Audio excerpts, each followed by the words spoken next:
আলহামদুলিল্লাহ, আমরা এসেছি সূরা আলে ইমরানের 102 নম্বর আয়াত থেকে। আজকে আমাদের তাফসীর শুরু হতে যাচ্ছে ইনশাআল্লাহ।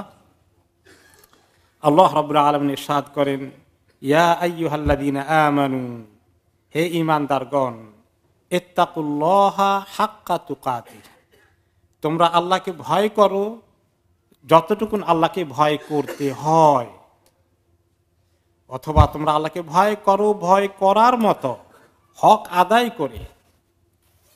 ওয়ালা তামুতুন্না ইল্লা ওয়া আনতুম মুসলিমুন, আর খবরদার মুসলিম না হয়ে মৃত্যুবরণ করো না।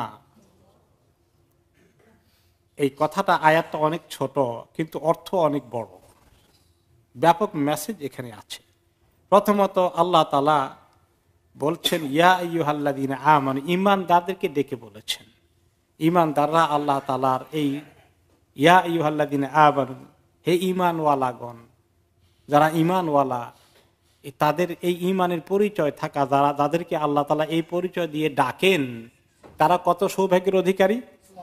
হে ঈমানদারগণ, হ্যাঁ সুবহানাল্লাহ, হে ঈমানওয়ালারা, এই পরিচয়টাই তো একটা কত বড় নিয়ামতের পরিচয়।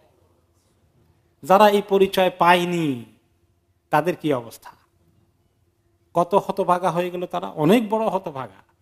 আর যারা ঈমানের পরিচয় হয়ে গেলাম, যদি সত্যি আল্লাহ তাআলা আমাদের ঈমানকে কবুল করে থাকেন, এই ডাকের আমরা মুস্তাহিক হয়ে যাই, তাহলে সত্যি আমরা অনেক বড় পুরস্কার পেলাম, অনেক সম্মানিত হয়ে গেলাম আল্লাহ তাআলার কাছে।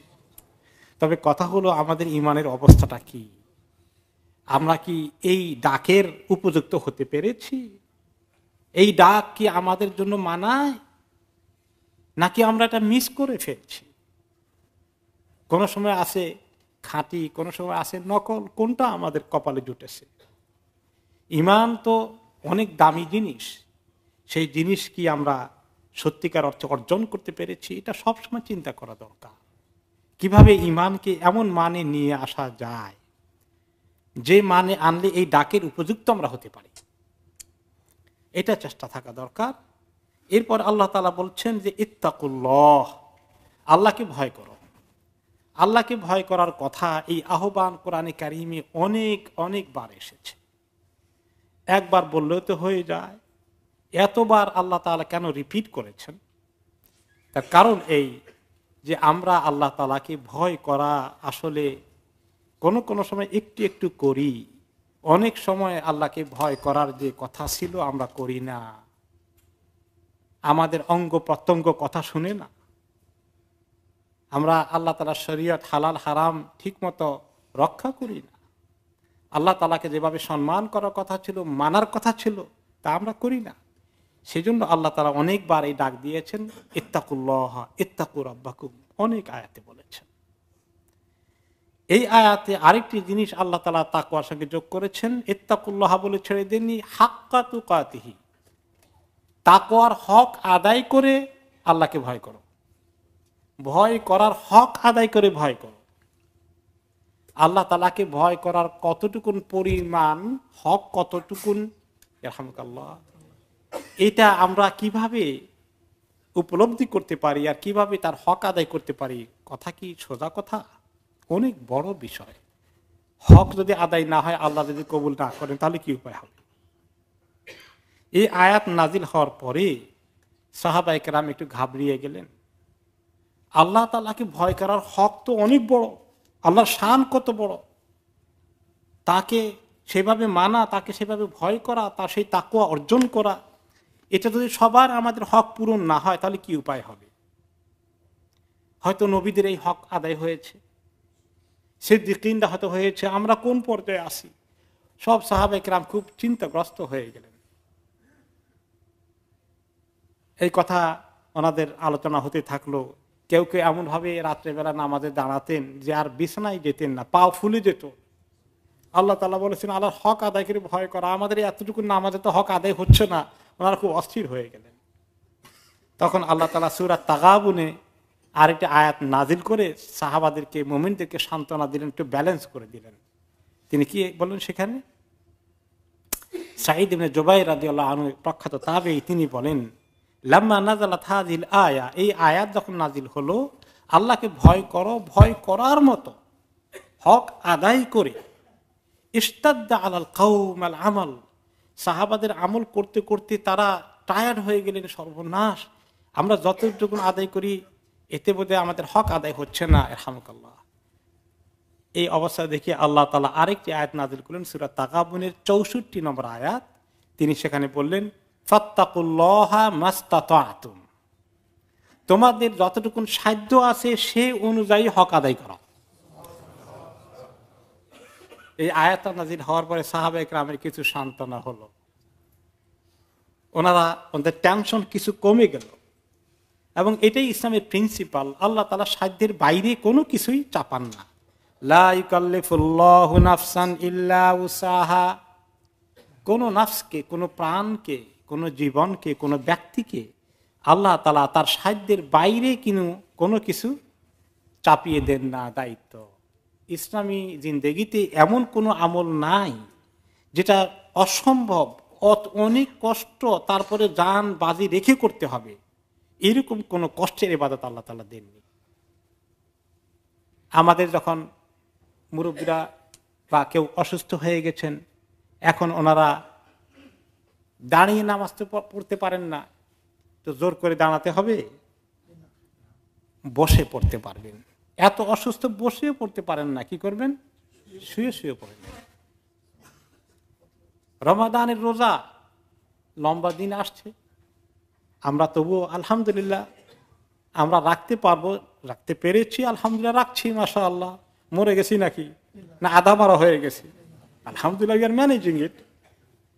কিন্তু যদি এমন হয় যে কোনোদিন আপনি রোজা রাখতে গিয়ে দেখলেন যে সাংঘাতিক ডিহাইড্রেশন হয়ে গেছে, গলা শুকিয়ে গেছে, মাথা ধরে গেছে, আপনার অসম্ভব কষ্ট হচ্ছে, তখন কি আপনাকে আল্লাহ রোজা ভাঙ্গে অ্যালাউ করবেন না করবেন না?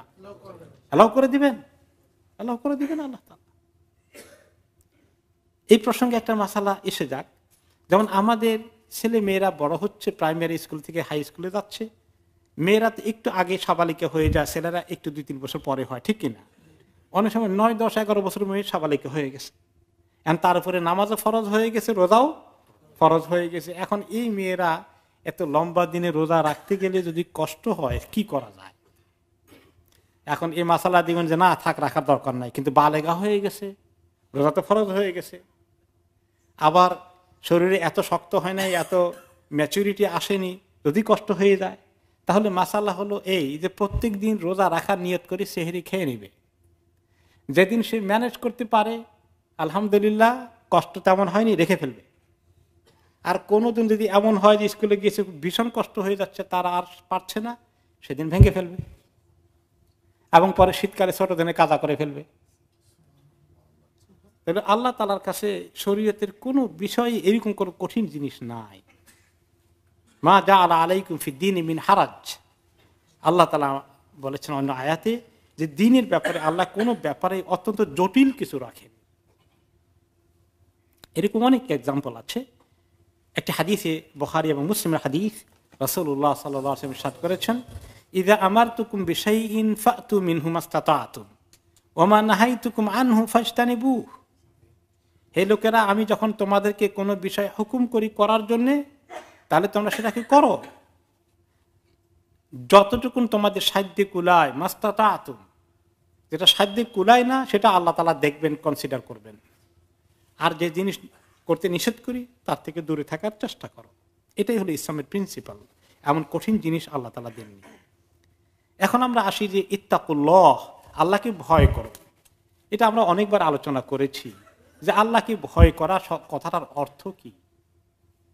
মানুষ যদি এখন এই মুহূর্তে, আল্লাহ মাফ করুন, একটা সাপ যদি এই কোণা থেকে ঢুকে এখানে, তাহলে আমাদের অবস্থা কি হবে? কম দেখি, সাপ দেখলে ভয় পাবো না? সবাই লাফ দিয়ে একটু কোন দিকে যাবো, কি করা যাবে। তারপরে হয়তো দেখি লাঠি টাঠি পাওয়া যায় কিনা, কিন্তু আগে ভয় একটু পেয়ে যাবো, আগে নিজের জান বাঁচাবো। তো এইরকম যদি কোনো কিছু দেখে ভয় পায়, তো আল্লাহ তাআলা কি এরকম ভয় পাওয়ার কথা বলা হচ্ছে? না, তাকওয়ার অর্থে এই ভয় পাওয়া না।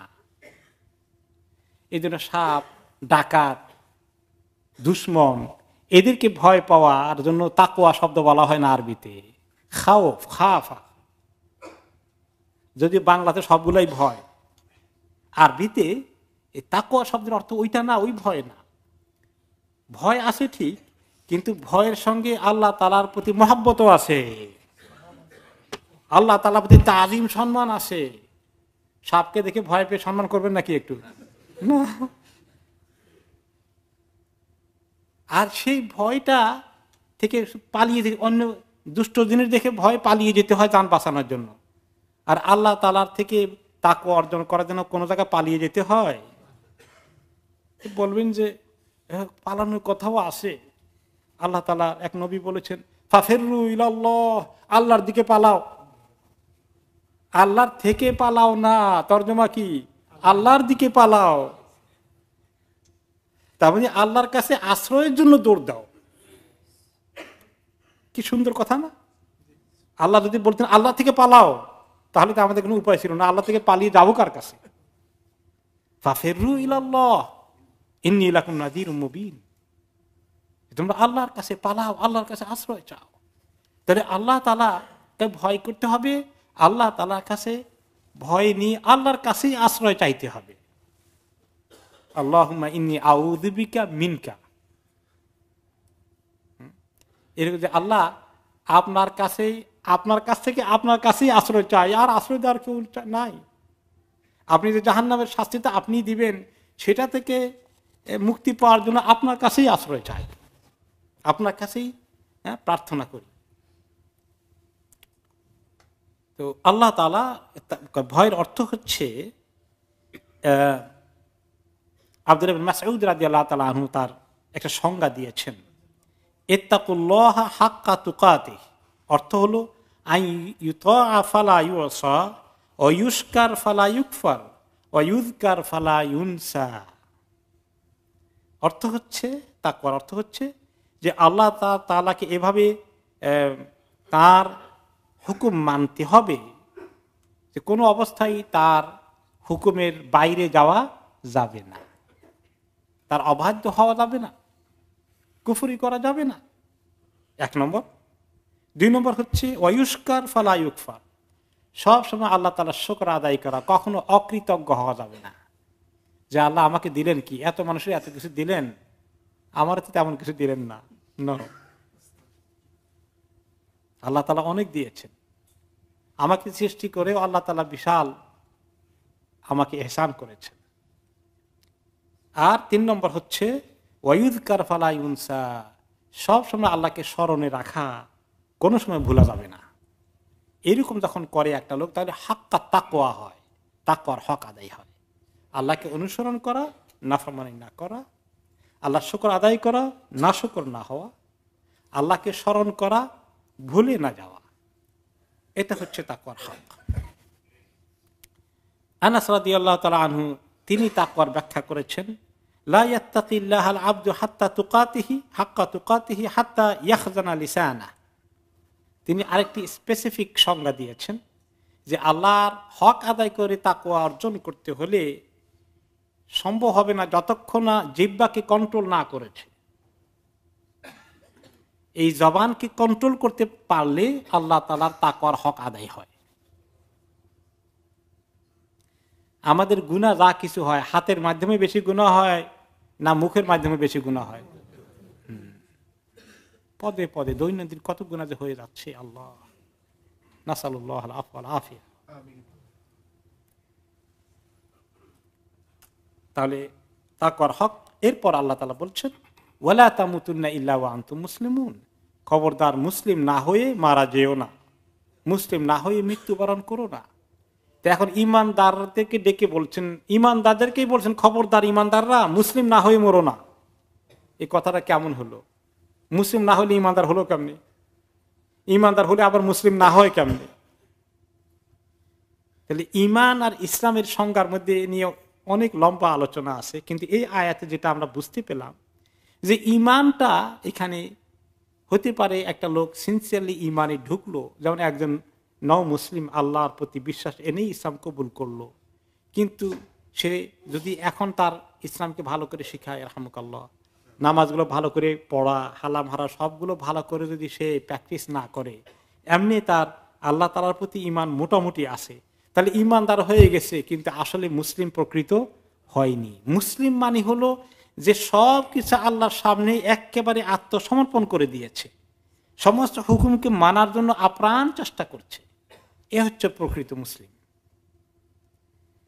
এইরকম মুসলিম হওয়া, হালাল হারামের ব্যাপারে এত সচেতন থাকা, আল্লাহকে এইভাবে ভয় করা, প্রতিটি পদে পদে তাকওয়ার ব্যাখ্যা ওমর ইবনে খাত্তাব রাদিয়াল্লাহু আনহু জিজ্ঞেস করলেন আরেকজনের কাছে, উবাই ইবনে কাব রাদিয়াল্লাহু আনহু, ইয়াহমুকুল্লাহ।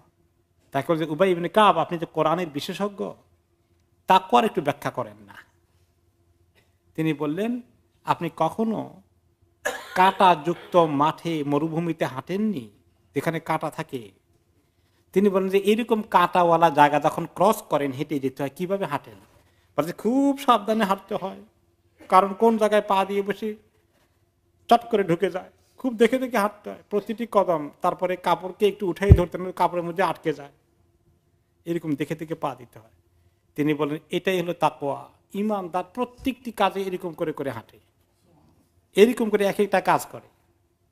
এক ভাই আমাকে একদিন বললেন যে আমাদের অনেক মুসলমান আছে, তারা কত রকমের 2 নম্বরই কাজ কারবার করে। আমি একটা জিনিস নতুন করে শুনলাম, কেমিস্টে গিয়ে অনেক ওষুধপত্র তারপরে আপনার একবার নিয়ে আবার হারিয়ে যায়, সেটা আবার গিয়ে নিয়ে আসে, এতগুলো ওষুধ আনে, এনে অন্য কোনো জায়গায় এগুলোকে বিক্রি করে দেয়। এরকম করছে, এবং ভ্যারি লোকাল আমাদের আশেপাশে এভাবে ফাঁকি দিচ্ছে যে শত শত হাজার হাজার পাউন্ডের ঔষধ এভাবে চুরি করে নিয়ে যাচ্ছে। তো এরকম করে এটা কি মুসলমান হয়ে মরবে এই লোকগুলো? ইয়া আল্লাহ, আমাদের এই দেশে আসি আল্লাহ তাআলা কত ভালো তরিকায় রাখছেন, আলহামদুলিল্লাহ। যা চাকরি বাকরি নেই তারও আল্লাহ তাআলা খাবার ব্যবস্থা করে দিয়েছেন। এরপরে যদি এই সমস্ত ফাঁকি ফুকির খবর চলে যায়, তো দিনের পর দিন তো টাইট হতে থাকবে, টাইট হতে থাকবে। NHS এর এমনি পয়সা নাই, তারও তো কমাই দেবে। আর আল্লাহর কাছে কি নিয়ে যাব? হাক্কা তুকাতিহি, প্রতিটি পা এভাবে দেখে দেখে দেওয়ার কথা। আমাকে একদিন আরেকজন বললেন, তিনি একটা গ্রোসারি শপের মালিক। আমি আশ্চর্য হয়ে গেলাম ঘটনা শুনে। বললেন একজন কাস্টমার মুরব্বী গোছের লোকই মাছ কিনতে এসে হাতাহাতি করে একটা বড় জ্যাকেট গায়ে দিয়ে আসছেন, একটা বড় মাছকে হাতার ভিতরে ঢুকাই ফেলছে, ঢুকাই পরে তারপরে পার করে নিয়ে যাচ্ছে। আশ্চর্য হয়ে গেল। একজন লোক যিনি আমাদের পরিচিত এক দোকানদার আমাকে এই কথা বললেন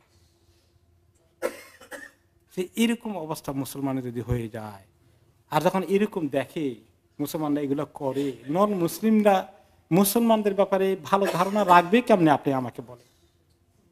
তো এই জাতিকে আল্লাহ তাআলা ডেকে বলছেন, হে ঈমানদার লোকেরা, আল্লাহকে ভয় করার মতো ভয় করো, আর মুসলিম না হয়ে মরো না।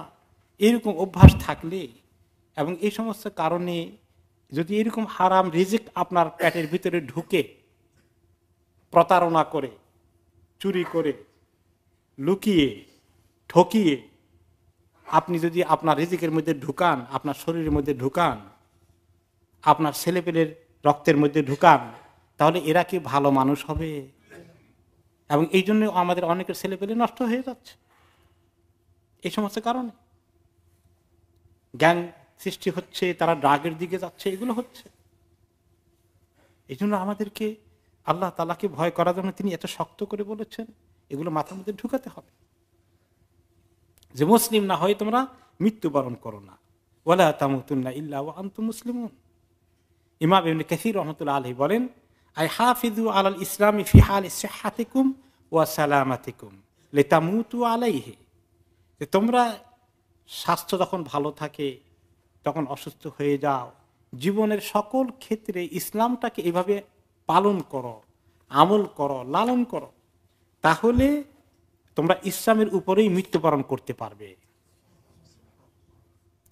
আর যদি ইসলামের উপরে মৃত্যুবরণ করতে পারো, ফাইনাল কারীমা কাদ আজরা আদাতাহু বিকারামি মান আন্নাহু মান আশা আলা শাইইন মাতা আলাই, যে ব্যক্তি কোন যে তরিকার উপরে সে অভ্যস্ত হয়ে আছে, সে তরিকায় সে মারা যাবে, সে হালতে তার মৃত্যু হবে। ওমান মাতা আলা শাইইন বুইসা আলাইহি, আর যে হালাতে তার মৃত্যু হয়েছে সে হালতেই তার হাসর হবে। আর একটি গল্প শুনেছিলাম, একজনের অভ্যাস ছিল পকেট মারের কাজ করা। পকেট মার বুঝেন তো? এখন তার সিরিয়াস অবস্থা, মৃত্যু সজ্জায় শায়িত, অলমোস্ট হুঁশ এখনো যায় নাই, কিছু হুঁশ আছে কিন্তু অবস্থা খুব কাহিল। ডাক্তার নিয়ে এসেছে। এখন ডাক্তার চিকিৎসা করতে করতে তারপরে ডাক্তার চলে গেছে কিছু ওষুধপত্র দিয়ে, আর যাতে যাতে তার এখান থেকে দম চলে গেছে। দম চলে যাওয়ার পরে দেখে যে তার হাতের মধ্যে কতগুলো টাকা, রোগীর হাতে এতগুলো টাকা। টাকা কোথায়? পরে ডাক্তার ফেরত আসছে, তার পকেট মার হয়ে গেছে।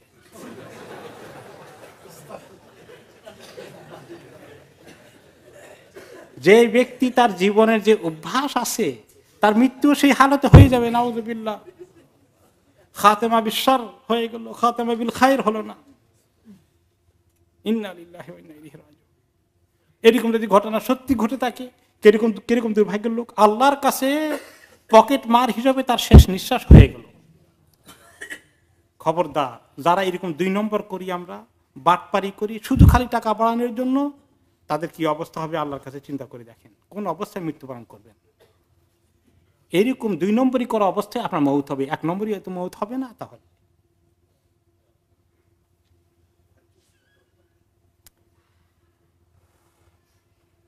ইমাম মুজাহিদ রাহমাতুল্লাহ আলাইহি, একজন তাবেঈ, তিনি বলেন, আন্নান নাসা কানু ইয়াতুফুনা বিল বাইত ওয়া ইবনে আব্বাস জালিসুন মাহু মিহজান।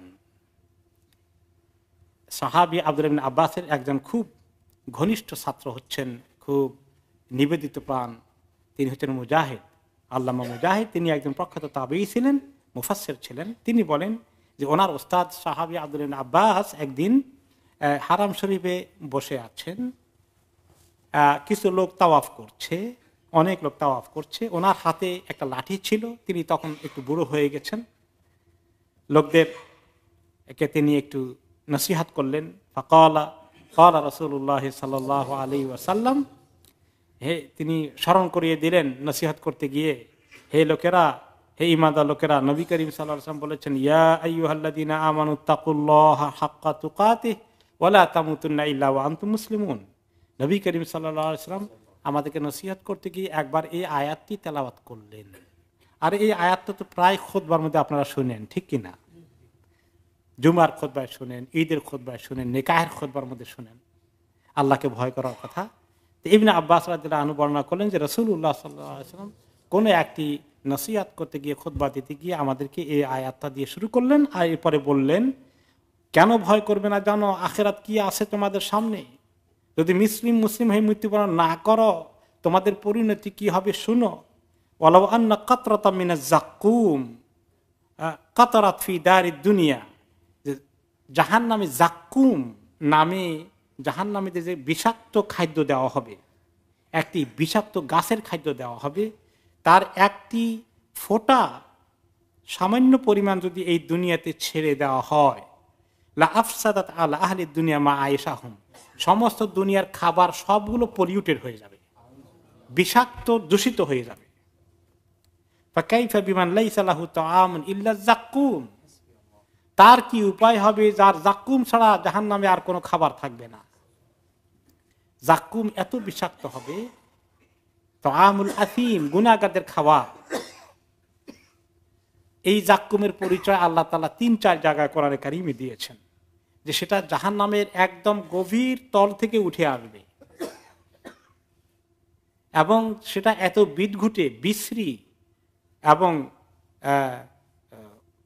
অখাদ্য, কুখাদ্য, যে সেটার দেখতেও মানুষের ভয় লাগবে। ভয়াল চেহারা গাছটার। তা গাছের মাথার পরিচয় আল্লাহ তাআলা দিয়েছেন শয়তানের মাথার মতো। গাছের আগালটা, উপরের অংশটা হচ্ছে কিরকম দেখতে, কান্নাহুর উসুস শায়াতিন, শয়তানের মাথার মতো। শয়তানকে দেখছেন তো? শয়তানের মাথা কিরকম হবে আপনি বুঝলেন কিছু? তো আল্লাহ তাআলা বললেন, শয়তানকে তো দেখি না আমরা ঠিকই, কিন্তু শয়তানকে আমরা কিরকম ঘৃণা করি। কত বড় দুশ্মন, কিরকম ভয়াল চেহারা। শয়তানের চেহারা কি খুব নুরানি হবে নাকি? নাউজুবিল্লাহ, লানাতুল্লাহ আলাইহি, অপমানিত। তার চেহারা এত খারাপ হবে, মানুষও বলে লোকটার চেহারা দেখলাম একদম শয়তানের মতো। মানুষ বলে না দুষ্ট লোককে দেখলে? তো মানুষ তো আসলে শয়তানকে দেখেনি, তারপরে মানুষ বলে। মানুষের সাইকোলজি দিয়েই আল্লাহ তাআলা মানুষকে ট্রিট করছেন। তো এটা যে শয়তান খারাপ জিনিস, যখন এই গাছকে শয়তানের সঙ্গে বলা হয়েছে, তার মানে এটা কত খারাপ হতে পারে। যে এই দুনিয়ার মধ্যে যদি মুসলিম হয়ে না মরো, সত্যিকার মুসলিম, নাম কাওয়াজে মুসলিম, পরিচয়ের মুসলিম, পাসপোর্টের মুসলিম না, সত্যিকার মুসলিম, জীবনে ইসলামকে ঢুকেই দেওয়া, আল্লাহর হুকুমের বাইরে কোনো কাজ না করা, হারাম তরিকায় মিলিয়ন পাউন্ডের লাভ হলেও সেদিকে তাকাবো না, হালাল তরিকায় যদি আল্লাহ তাআলা 10 পাউন্ড দেয় আমি খুশি আছি। এই যে মুসলমানের আসল পরিচয়, এই পরিচয় কতটুকু আমাদের মধ্যে আছে, এটাকে আল্লাহ তাআলা বলছেন এবং নবী করিম সাল্লাল্লাহু আলাইহি ওয়াসাল্লাম সাবধান করছেন যে তোমরা লাউ আন্না কাতরাতাম মিনাজ যাকুম, যাকুমের একটি ফোঁটা যদি জমিনে আসে তাহলে জমিনটা পুরোটা বিষাক্ত হয়ে যাবে, মনুষ্য বসবাসের অনুপযুক্ত হয়ে যাবে। আর সেই জাক্কুমের এক ফোঁটা নয়, সেই জাক্কুমকে পেটের ভিতরে ঢুকাতে হবে জাহান্নামীকে। হে মানুষ, এই জাক্কুম থেকে বাঁচার জন্য আমল করে রেডি হয়ে আসো। কত বড় কথা। আব্দুল্লাহ ইবনে আমর রাদিয়াল্লাহু আনহু আরেকটা হাদিসে বলেন, ক্বালা রাসূলুল্লাহ সাল্লাল্লাহু আলাইহি ওয়াসাল্লাম, মান আহাব্বা আন ইউজাহজাহা আনিন নার ওয়া ইউদখালাল জান্নাহ ফালতুদরিকহু মানিয়াতুহু ওয়া হুয়া ইউমিনু বিল্লাহি ওয়াল ইয়াউমিল আখির ওয়া ইয়াতি ইলান নাসি মা ইউহিব্বু আন ইউতা ইলাইহি। যে ব্যক্তি চায় যে জাহান্নাম থেকে তাকে মুক্তি দেওয়া হোক, নাজাত দেওয়া হোক এবং তাকে জান্নাতে প্রবেশ করিয়ে দেওয়া হোক আখিরাতে, তাহলে এই অবস্থায় যেন তার মউত আসে যে সে আল্লাহ এবং আখিরাতের প্রতি তার ঈমান আছে। আর যে মুসলমান চুরি করে, যে মুসলমান প্রতারণা করে, যে মুসলমান এরকম ডিসিভ করে, সে কি, তাকে যদি আপনি বলেন তুমি ঈমানদার না বেঈমান, সে কি বলবে? ঈমানদারি। আখিরাতে বিশ্বাস করা, হ্যাঁ করি। আল্লাহর উপর ঈমান আছে, হ্যাঁ আছে। তাহলে এরকম না যে সত্যিকার মনে করে যে আল্লাহ আমাকে পাকড়াও করে ফেলবেন এই সমস্ত কাজের জন্য, এবং আখিরাতে এগুলো সব আমলনামা তুলে দেওয়া হবে। কে কত কোথায় চুরি করেছি এগুলো সব লিস্ট দেওয়া হবে কি দেওয়া হবে না, কিভাবে প্রতারণা করেছি, ঠকিয়েছি, সব চলে আসবে। তাহলে যেই ব্যক্তি জান্নাতে যেতে চায়, জাহান্নাম থেকে মুক্তি পেতে চায়, তাহলে এমন অবস্থায় তার মউত যেন হয় যে সত্যি আল্লাহ এবং আখিরাতের প্রতি তার ইয়াকিন এবং ঈমান আছে। এই ঈমান অর্জন করতে হলে হালাল হারামকে সতর্কভাবে পালন করতে হবে কিনা, শরীয়তের প্রত্যেকটি হুকুমকে পালন করার জন্য আপ্রাণ চেষ্টা করতে হবে। তাহলেই ঈমানের হালতে মউত আল্লাহ নসিব করবেন। কালিমাতুশ শাহাদা পড়ে আল্লাহ তাআলা মৃত্যু দান করবেন।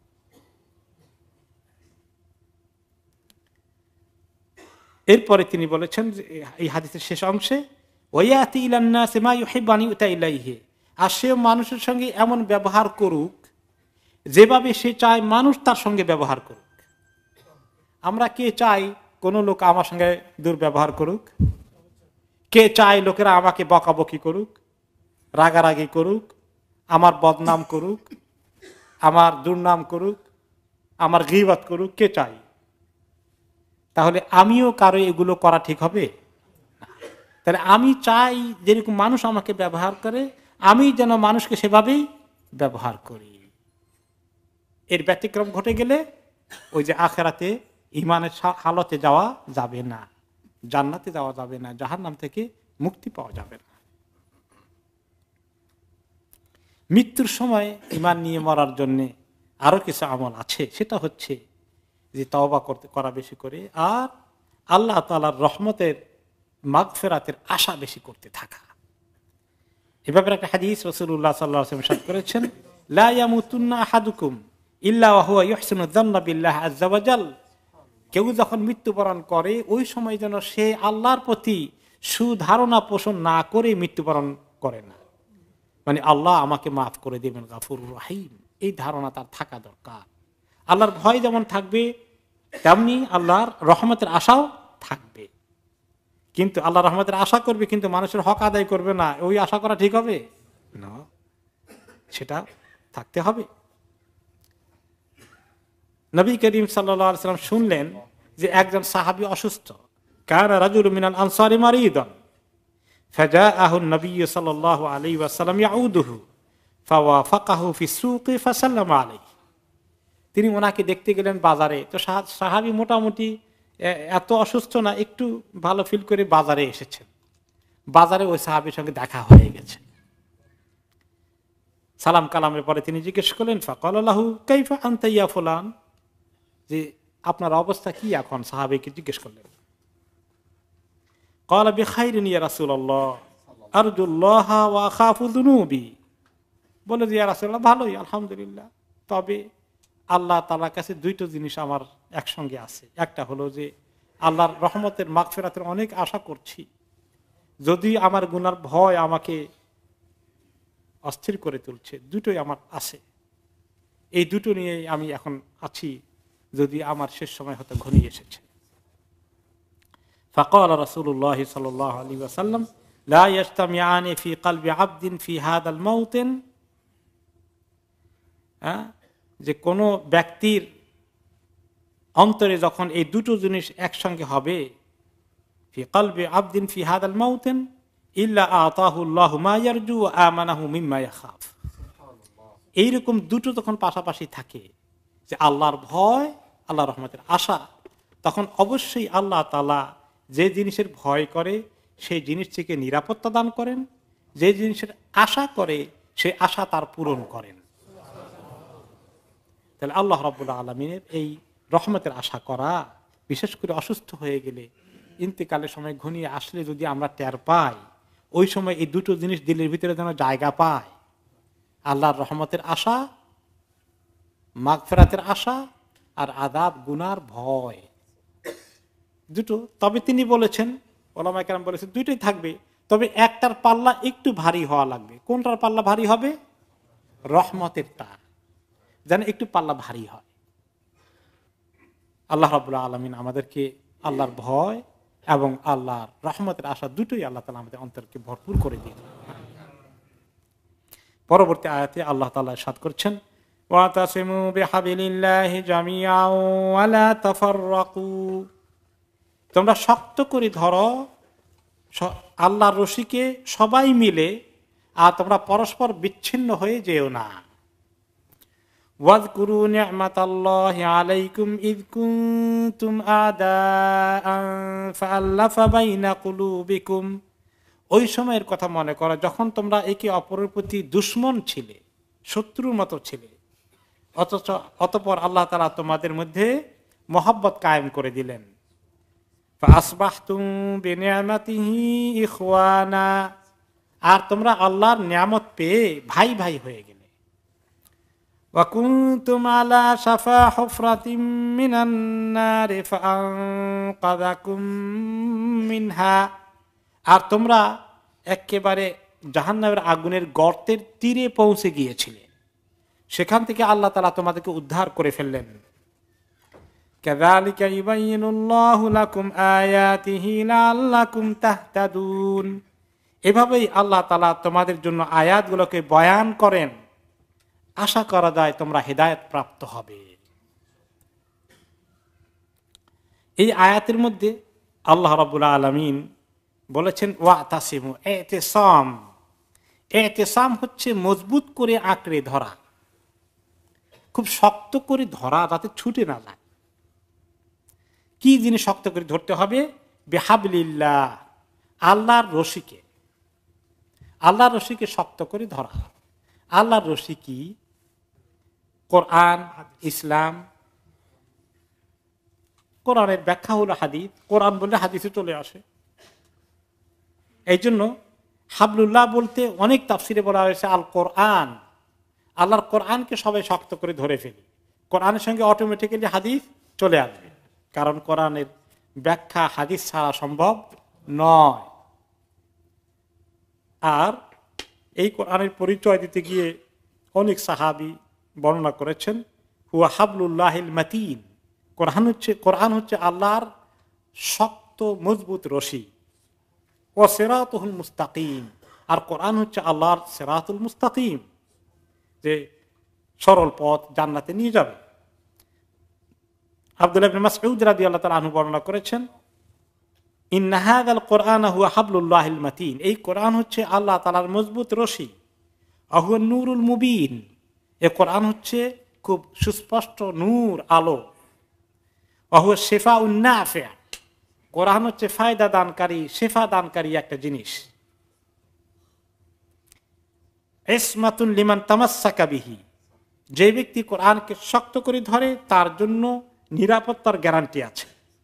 ওয়া নাজাতুল লিমান ইত্তাবাহু, আর যে ব্যক্তি কোরআনকে অনুসরণ করে তার জন্য আখিরাতে মুক্তির সম্ভাবনা, মুক্তির গ্যারান্টি রয়েছে। তো আল্লাহ তাআলা মুসলিম জাতিকে কোরআনকে শক্ত করে ধরতে বলেছেন। কোরআন কেন্দ্রিক আমাদের সমস্ত কিছু গড়ে উঠবে, মুসলমানদের জীবন পরিচালিত হবে কোরআন কেন্দ্রিক।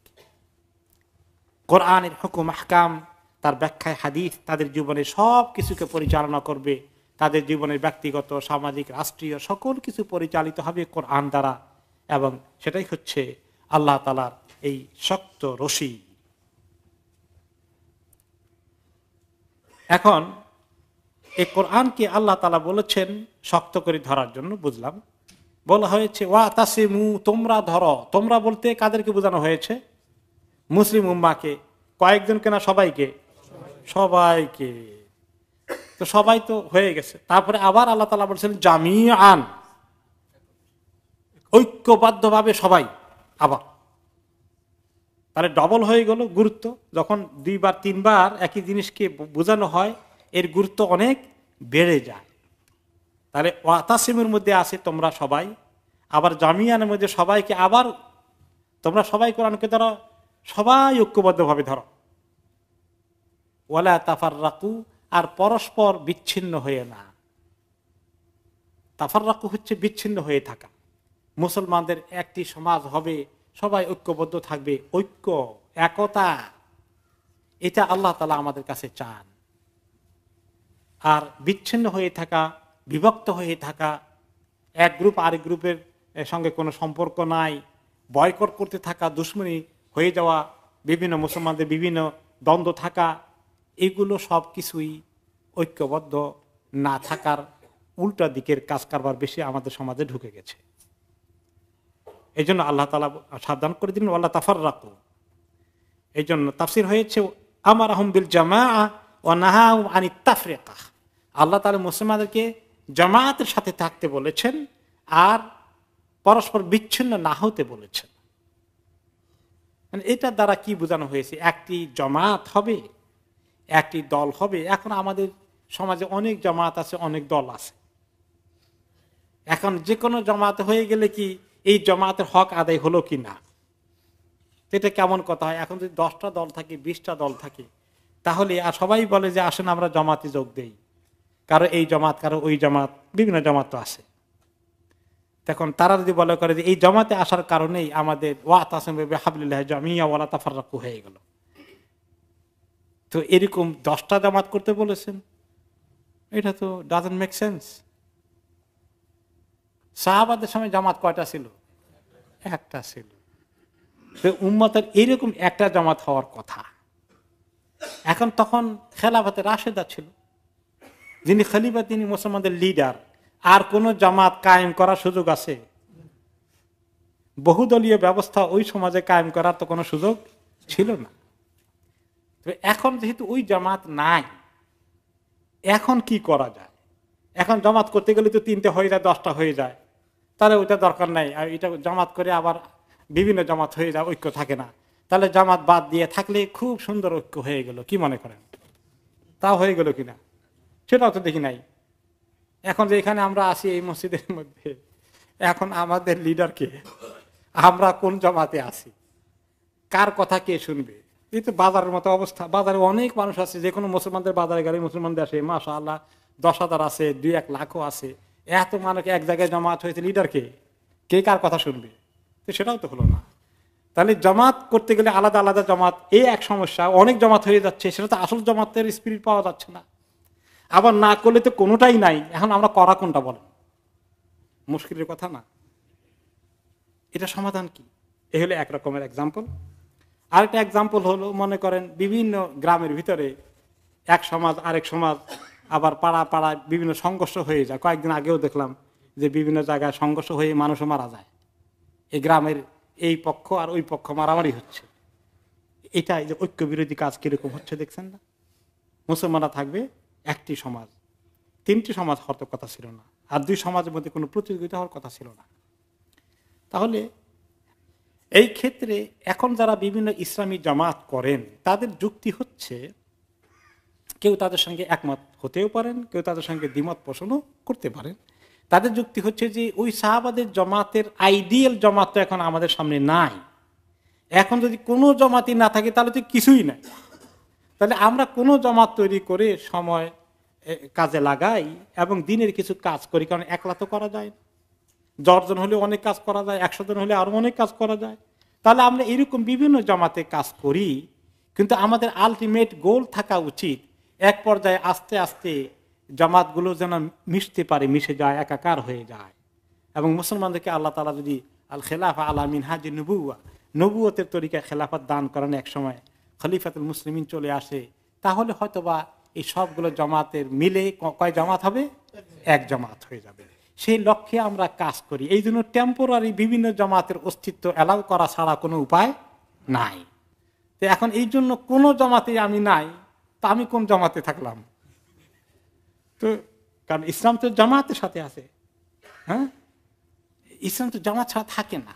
তা কাজে এটা পজিটিভ, কিন্তু এটা ঠিক কনসার্ন আছে যে জামাতগুলো যখন অনেকগুলো থাকে তাদের ভিতরে কম্পিটিশন হয়, তখন নেতিবাচক নেগেটিভ কিছু এই তৎপরতা চলে। এক জামাত আরেক জামাতের ব্যাপারে নেগেটিভ হয়ে যায়, কিংবা প্রপাগান্ডা করে, তাদেরকে বাতিলপন্থী বলে, তারা হকপন্থী হয়ে যায়, এরকম কিছু ধরনের প্রচার প্রপাগান্ডা হয়ে যায়। কোনো কোনো সময় এটা আসে যে কোনো জামাত যে বাতিলপন্থী না তা না, শিরক বেদাত নিয়ে অনেক জামাত আছে, সেগুলোকেও কি বাতিল বলবেন না? বলতে হবে। কিন্তু একদম ওগুলো ছাড়াও মোটামুটি ইসলামী জামাতে যারা কাজ করে তাদের ভিতরে আন্ডারস্ট্যান্ডিং এর অভাবটা কিন্তু লক্ষণীয়। এটাকে দূর করা দরকার, পারস্পরিক সহাবস্থান নিশ্চিত করা দরকার। তাই বলে শিরক বেদাতের বিরুদ্ধে চুপ করে মুখে কুলুপ লাগিয়ে বসে থাকার কোনো সুযোগ নাই। হক কাজ করতে হবে, কিন্তু এই জাতীয় নেগেটিভ প্রপাগান্ডা যেগুলো আহলে হক নিজেদের ভিতরে করে থাকেন, এগুলোর ব্যাপারে নেগেটিভ প্রপাগান্ডা বন্ধ করা উচিত। তাহলে আমরা কেউই এখনো দাবি করতে পারি না যে আমাদের জামাতটাই হচ্ছে সাহাবীদের জামাতের মতো। এইটাতে আসেন না, আসলে আপনি গোল্লায় গেলেন, এরকম দাবি করার কোনো সুযোগ নেই। আমরা একে অপরকে স্বীকৃতি দিতে হবে এবং কাছাকাছি আসার চেষ্টা করতে হবে। এবং সবার জন্য কাছাকাছি আসার সুযোগ হচ্ছে কোরআন। কোরআনকে সবাই ধরি, কোরআনের ব্যাখ্যায় হাদিস। যদি কোরআন হাদিসকে আমরা মোটামুটি ভাবে ভালো করে চর্চা করি, তাহলে আমাদের ভিতরে ঐক্য বাড়বে না কমবে? বাড়বে। এই জন্য আল্লাহ তাআলা বলেছেন যে আল্লাহর রশিকে ধরে ঐক্য, আল্লাহর রশিকে বাদ দিয়ে ঐক্য হবে না। আল্লাহর রশি হচ্ছে কোরআন সুন্নাহ। আর কোরআন সুন্নাহর ব্যাপারে যত সিনসিয়ার আমরা হব, তত আমাদের ভিতরে ঐক্য পয়দা আল্লাহ তাআলা করে দেবেন। এখন এই ওয়ালা তাফাররাকু, তোমরা পরস্পর বিচ্ছিন্ন হয়ে না। বিচ্ছিন্ন হয়ে যাওয়াটা নেগেটিভ। বিচ্ছিন্ন হওয়ার মতো প্রচার প্রপাগান্ডা, নেগেটিভ কথাবার্তা বলাটাও আসলে ঠিক নয়। এই ব্যাপারে নবী করিম সাল্লাল্লাহু আলাইহি ওয়াসাল্লাম আমাদেরকে সতর্ক করেছেন। তিনি একটি হাদিসে ইরশাদ করেছেন, সহিহ মুসলিমের হাদিস, ইন্নাল্লাহা ইউরদি লাকুম সালাসান ওয়া ইয়াসখাতু লাকুম সালাসান। আল্লাহ তাআলা তোমাদের তিনটা জিনিসকে খুবই পছন্দ করেন আর তিনটা জিনিসকে খুবই অপছন্দ করেন। তিনটা জিনিস কি কি যেটা পছন্দ করেন? ইয়ারদা লাকুম আন তা'বুদুহু ওয়া লা তুশরিকু বিহি শাইআ। যে তিনটা জিনিস খুবই পছন্দ করেন সেটা হচ্ছে যে তোমরা আল্লাহ তাআলার ইবাদত করবে আর তার সঙ্গে কাউকে শরীক করবে না। এক নম্বর, শিরক ছাড়া ইবাদত করবে। ওয়া আন তা'তাসিমু বিহাবলিল্লাহি জামিআন ওয়া লা তাফাররাকু। আর আল্লাহর রশিকে ঐক্যবদ্ধভাবে সবাই মিলে ধরবে, তোমরা তাফাররুক করবে না, তোমরা পরস্পর বিচ্ছিন্ন হয়ে যেও না, একে অপরের বিরুদ্ধে লেগে যেও না। ওয়া আন তানাসাহু মান আল্লাহু আমরাকুম। আর তোমাদের মধ্যে যাদেরকে আল্লাহ তাআলা রাষ্ট্র পরিচালনার দায়িত্ব দিয়েছেন তাদেরকে নসিহত করো, তাদের কল্যাণ কামনা করো। সেটা হচ্ছে ওই মুসলিম সমাজের কথা, যেই মুসলিম সমাজের শাসকগুলো মোটামুটি ইসলাম সম্পর্কে তাদের কিছু দরদ আছে। আর যদি কোনো জায়গায় ইসলামের দুশ্মন হয়ে যায় তাহলে তাদের কল্যাণ কামনা করার মধ্যে খুব ফজিলত আছে নাকি? আর 3 নম্বর হচ্ছে, তাহলে 3টাই হয়ে গেল, আল্লাহর ইবাদত করা শিরক ছাড়া। 2 নম্বর হচ্ছে একতা, ঐক্যবদ্ধ থাকা। 3 নম্বর হচ্ছে যে মুসলিম সমাজের ভিতরে মোটামুটি ইসলামের ব্যাপারে সিনসিয়ার শাসকবর্গ আছে, ইসলামের ব্যাপারে যাদের দুশ্মনী নাই, তাদের কল্যাণ কামনা করা। এই 3টা আল্লাহ পছন্দ করেন। আর যে 3টি জিনিসকে আল্লাহ তাআলা অপছন্দ করেন সেগুলো হচ্ছে তিল ও কাল ও কাসরাতুস সুআল ও ইদাআতুল মাল। এই 3টা অপছন্দের জিনিস হচ্ছে শুধু এই কথা সেই কথা বলা বলি করতে থাকা, কোন রেফারেন্স ছাড়া বিভিন্ন রকমের গুজবে কান দেওয়া, গুজব ছড়িয়ে দেওয়া, অন্যের কথা নিয়ে আলোচনা করা, আড্ডা দিতে থাকা, চগলখড়ি করা, গীবত করা, এই জাতীয় বাজে কথায় লিপ্ত থাকা, বেহুদা কাজে ব্যস্ত থাকাকে আল্লাহ খুব অপছন্দ করেন। 1 নম্বর। 2 নম্বর হচ্ছে কাসরাতুস সুআল, বেশি বেশি প্রশ্ন করা অথবা বেশি করে হাত পাতা। 2টাই, সুআল মানে 2টো, সাহায্যের জন্য খামাখা মানুষের কাছে হাত পাতা আর বেশি বেশি প্রশ্ন করা, অতিরিক্ত প্রশ্ন করা ইসলামিক সার্কেলে আসলে, এটাও আল্লাহ তাআলা অপছন্দ করেন। আর 3 নম্বর হচ্ছেন ইদাআতুল মাল, সম্পদকে বিনষ্ট করে দেওয়া। আল্লাহ তাআলা কাউকে কাউকে টাকা পয়সার দিন হঠাৎ করে অনেক টাকার মালিক হয়ে যায়, কিন্তু কি করবে না করবে এখনো তার হুঁশ থাকে না, টাকা পয়সাকে বেহুদা খরচ করে অপব্যয় করতে থাকে। এটাকে আল্লাহ খুব ঘৃণা করেন। এই 3টি কাজকে তিনি ঘৃণা করেন। এই হাদিসটি কেন এনেছেন ইমাম ইবনে কাসির? যে আল্লাহ তাআলা অপছন্দ করেন মুসলমানদের মধ্যে পরস্পর বিচ্ছিন্ন, একে অপরের বিরুদ্ধে এবং এইরকম বিশৃঙ্খলা সৃষ্টি হয়ে যাওয়া মুসলিম সমাজে।